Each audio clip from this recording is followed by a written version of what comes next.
Hello, on se retrouve aujourd'hui pour un nouvel épisode de Cœur d'Artichaut et j'ai été un petit peu absente ces derniers temps parce que il s'est passé un événement dans ma vie un petit peu insolite, à savoir que je suis devenue maman. Je vous rassure d'un petit chaton, puisque je ne suis pas encore la Sainte Vierge, mais du coup d'un petit chaton qui se prénomme Pistache, qui est tout petit, qui avait besoin de beaucoup d'attention, et donc pour moi c'était un peu compliqué de réussir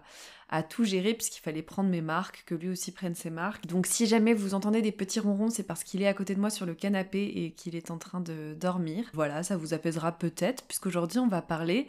Petite transition, attention, aujourd'hui on va parler de l'anxiété et des crises d'angoisse dans les relations. Enfin en tout cas, de comment l'anxiété impacte les relations, parce qu'avec l'arrivée de l'hiver prochainement, l'automne, etc., on est, je trouve, plus sujet à ce genre de réflexion. Et en tout cas pour moi, c'est vrai que c'est toujours une période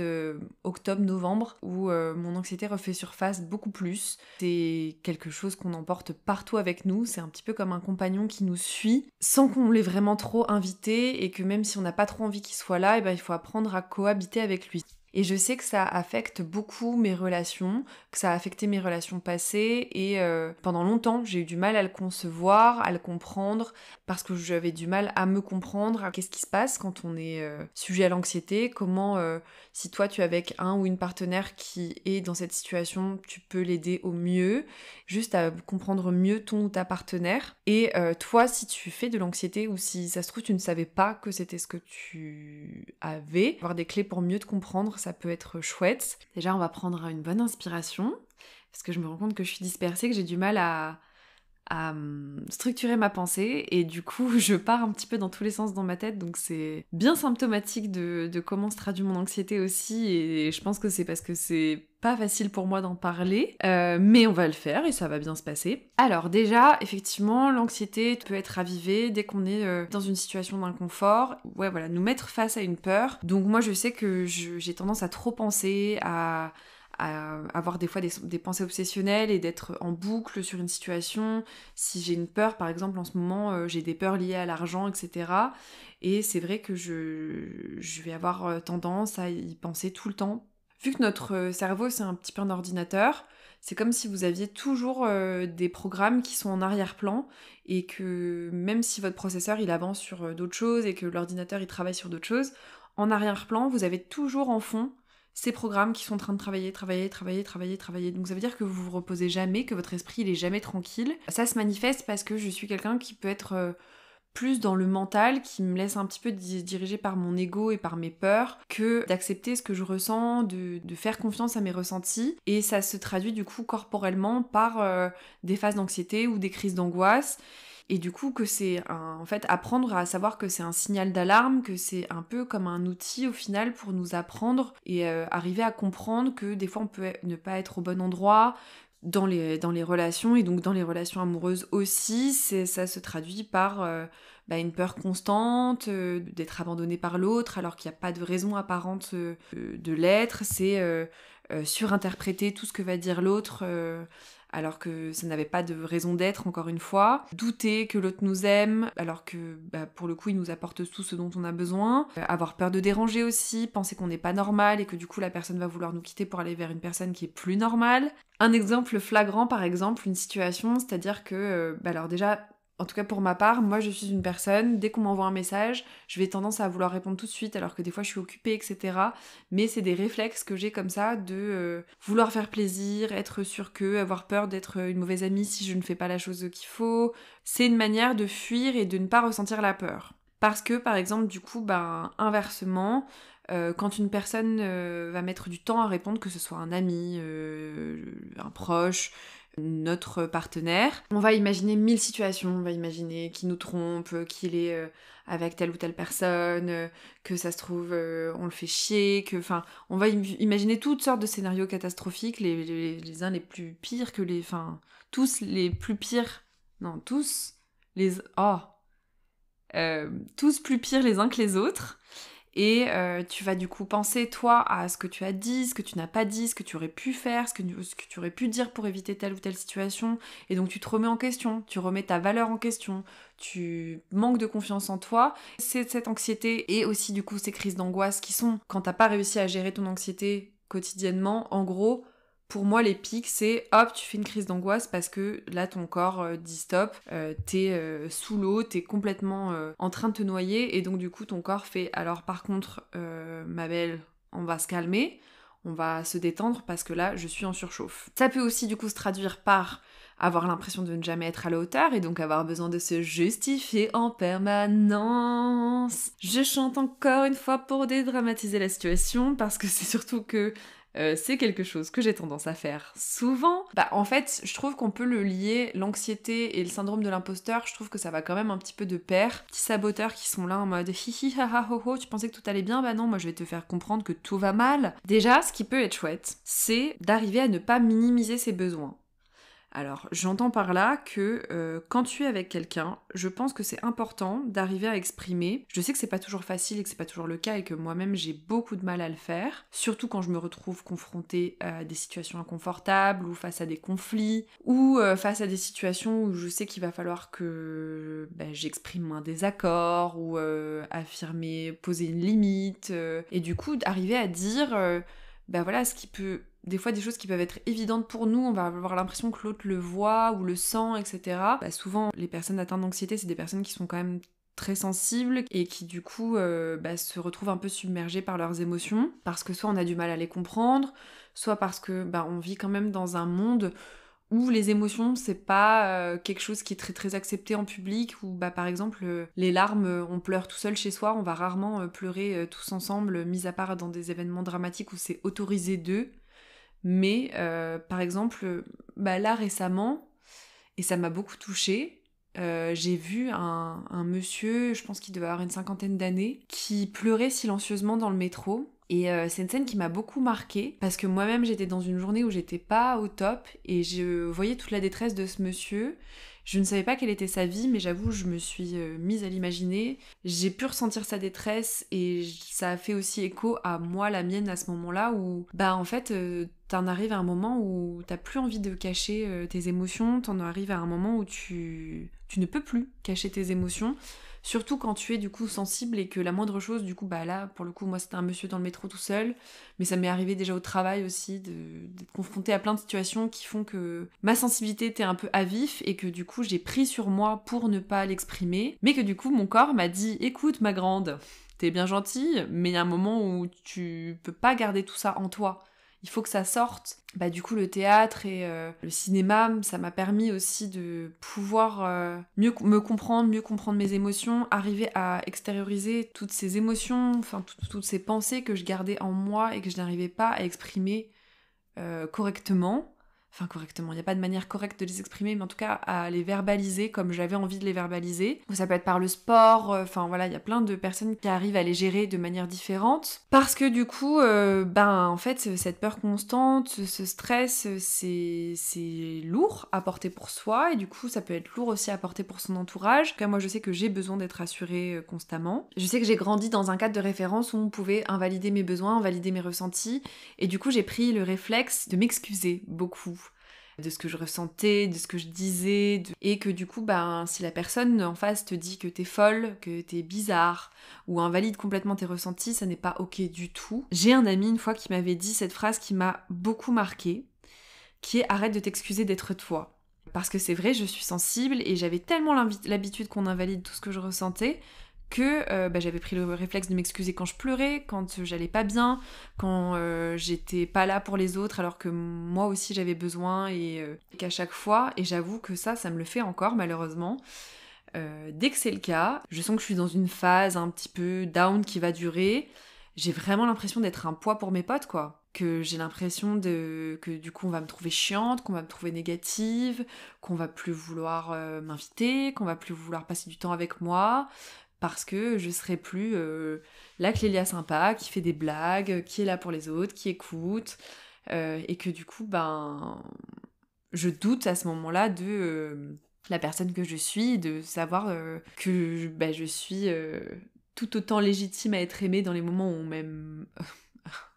le lapsus. Je suis tout autant légitime à ce qu'on m'aime dans les moments où ça va pas que dans les moments où ça va, en fait. Puisque si c'est des choses que j'accepte pour les autres, eh bien c'est aussi applicable à moi, à ma personne. Et donc c'est valable aussi pour vous. Parce que par exemple, du coup, des petites phrases qu'on a pu me dire par le passé, quand on te dit tu surréagis là, savoir dire à l'autre que non, c'est sa vision de la chose, mais que toi à ce moment-là, c'est comment tu vis les choses en toi. Et alors que oui, effectivement, peut-être que des fois c'est beaucoup, que ça peut faire peur à l'autre, mais que malheureusement tu ne peux pas t'empêcher de ressentir les émotions de la manière dont tu les ressens,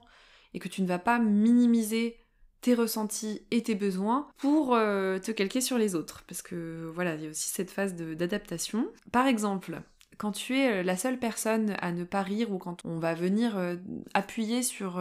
une faille, une sensibilité, un endroit avec lequel t'es pas ok, si on te dit c'était une blague, ne sois pas si susceptible, chose qui m'est arrivée beaucoup, parce que voilà, moi je suis de la team premier degré, et j'avoue que j'ai du mal avec ce fait de faire passer plein de choses qu'on pense sous couvert de l'humour pour que ça passe mieux, et que c'est des manières de lancer des pics gratuitement.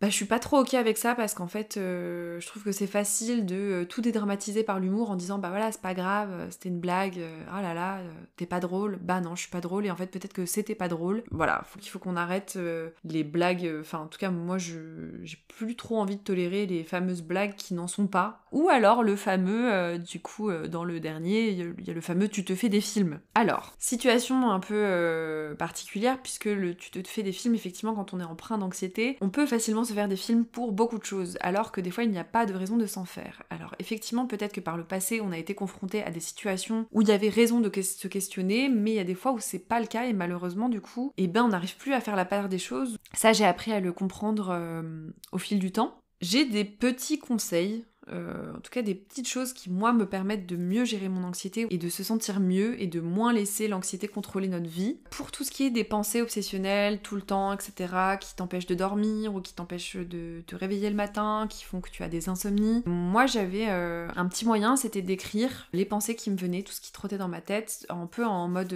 écriture automatique. Tu l'as posé sur le papier, donc c'est plus dans ta tête. Ou pareil, si tu préfères, si t'as pas envie d'écrire, un truc qui est chambé, que moi j'aime bien faire des fois, c'est soit noter sur mon téléphone, donc là c'est encore une fois écrire, mais faire des notes sur mon téléphone. Du coup, j'avais aussi un autre truc que je faisais à un moment, j'avais créé des insomnies musicales, parce que du coup j'avais du mal à dormir, je me sentais pas bien. Du coup ça me faisait du bien, ça me rassurait, ça me faisait faire quelque chose de créatif, qui moi m'apaisait. L'aquarelle aussi m'apaise beaucoup, et c'est un moyen pour moi de me détendre et de plus être dans mon mental, parce que du coup à ce moment-là je suis concentrée sur ma tâche que je suis en train de faire. Ça peut être faire un gâteau aussi que tu aimes, du coup d'écouter une musique qui te rassure, qui te fait du bien quand tu es emprunt à une crise d'angoisse, ou quand tu es dans une situation qui te procure de l'anxiété. Et ben j'ai un son qui moi m'a fait beaucoup de bien par rapport à l'anxiété, qui s'appelle Anxiété de Pomme, que je te conseille d'écouter si tu ne le connais pas, qui a mis des mots sur tout ce que je ressentais, qui me permettait de me sentir mieux. Mais après ça peut être voilà, une musique relaxante, une musique douce. Quand je faisais vraiment des grosses crises d'angoisse, alors ça fait un moment que ça ne m'est pas arrivé, et heureusement, mais ça se traduisait par